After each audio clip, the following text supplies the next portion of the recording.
to pray that the Lord will send more laborers to the vineyard, so that there will be an increase in the priesthood and the religious life. If we have many priests, then the celebration of the sacraments will not be a problem for the Christian community. They would have people who would lead them in the celebrations of the word and the sacraments. Because he says, without the Eucharist, how can we live? How can the Christian community live without the Eucharist? Therefore, the priests are very much important in the celebration of the sacraments and also the Word of God. And that is why today the Church sets it aside so that we, as a people, as a family of God, we would concentrate on praying and encouraging vocations to the priesthood and the religious life. As the rector of the seminary here in Lamin, what is always special for you and the seminarians? Annually, when we celebrate Vocations Week, towards the Sunday, there are so many activities set aside. And many a time we used to hear symposium being organized, workshops, and also entertainment in the form of sports, football, for the priests versus the seminarians, likewise novices versus the sisters. And this year is going to take a different dimension because there's been this arrangement between the Diocese of Banjul and the Archdiocese of Dakar. And every other year there is an exchange visit. So this year it happens that we are joining our counterparts in Senegal to celebrate this Vocation Sunday. And for the junior seminarians and the novices and aspirants, it's an opportunity for them to interact with people of the same faith in formation and see what happens in Senegal and what they can learn from them and what they too, the Senegalese counterparts, can also learn from us in the Gambia. So this is how we are going to celebrate it this year. Hopefully by Friday we'll be leaving, and also on Sunday we will be in Dakar with a Pontifical High Mass being celebrated by the Cardinal in Popongin, to which all the faithful of the Archdiocese of Senegal will be in attendance. And I hope you're going to have a very good interactions with the priests, religious, and also the seminarians in Senegal there. That is our hope and expectation, that they will all come in their numbers. And for us, it is a learning experience. We believe that this Archdiocese of Senegal has done a lot in terms of promoting vocations to the priesthood and the religious life. So we go in there to learn a lot from them and also share with them the little that we are doing here in the Diocese of Banjul. And I believe with even the little we're doing can also be a source of inspiration to many young men and women in Senegal. Father Moses Trami, I want to thank you so much for granting us this piece of interview. But then before we end this little conversation, how will you recommend the life of a priest or religious to lay faithful?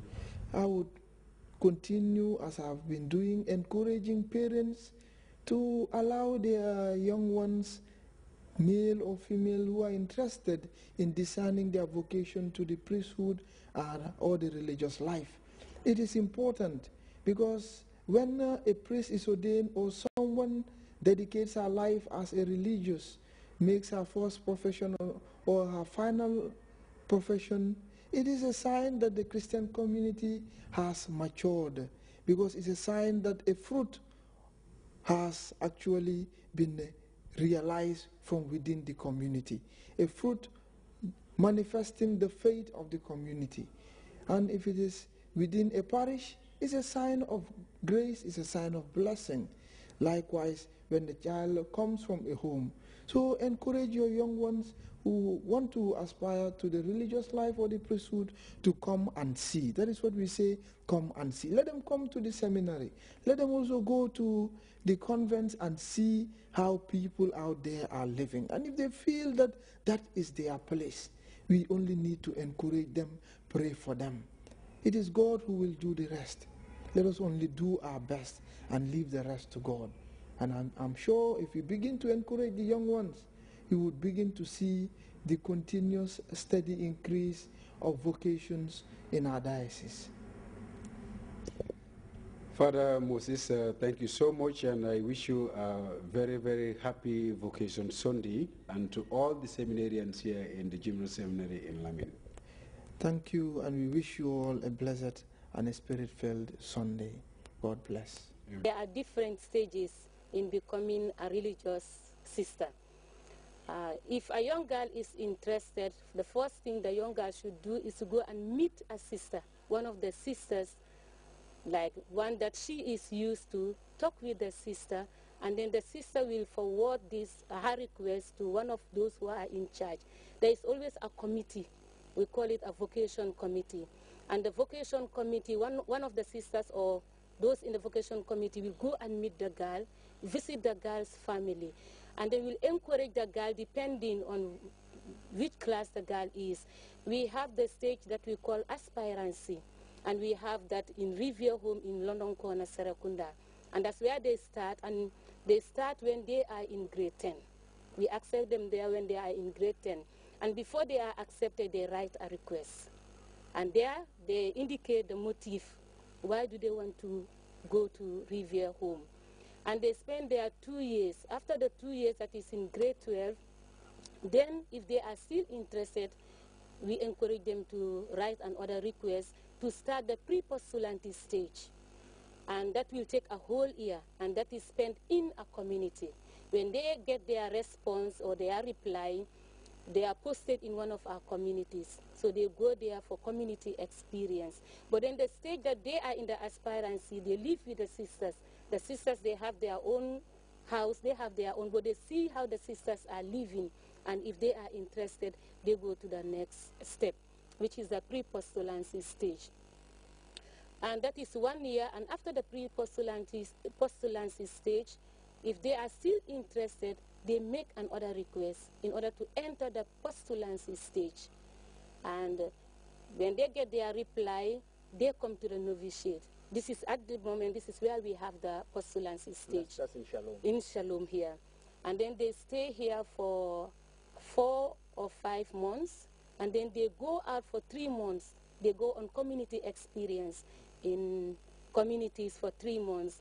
Actually, at the present moment, we have 2 who are here in the Gambia, one in Banjul, one in Serakunda, but another 2 in Senegal, in Casamance, doing their experience, and they'll be coming back on the 3rd of May. Then they come back and they spend 2-3 months, and then they write they evaluate themselves, we evaluate them, and then they make their request again to start their novitiate stage. And that one is for 2 years. The first year is called the canonical year, and they stay wholly in the novitiate, and that one is very, very strict. It's 12 complete months in the novitiate. Sometimes they go out for some certain things, but not, you don't see them everywhere, anytime. So we have to discern on the things that they go out for, and so forth. And then after that, they have 6 months of community experience. Again, after their canonical year, they go for 6 months experience again, and then come back for the rest of the other 6 months is to prepare them to make their first profession. Great. So it's like if a young girl is interested and she goes through all these stages, and I can say in every stage you have to request. It's like it comes from the individual. Yes. It is the individual who says, I want to continue. Yeah, because it is important. Because, for example, you can come today and say that maybe you are interested. And then after some time, you realize that, no, this is not it. We'll help you to make your discernment, but then you'll have to take the decision to make the choice. Okay. Today is Vocation Sunday, and Karudundaki today is going around to convents and the seminary in order to encourage young people you have been in vocation for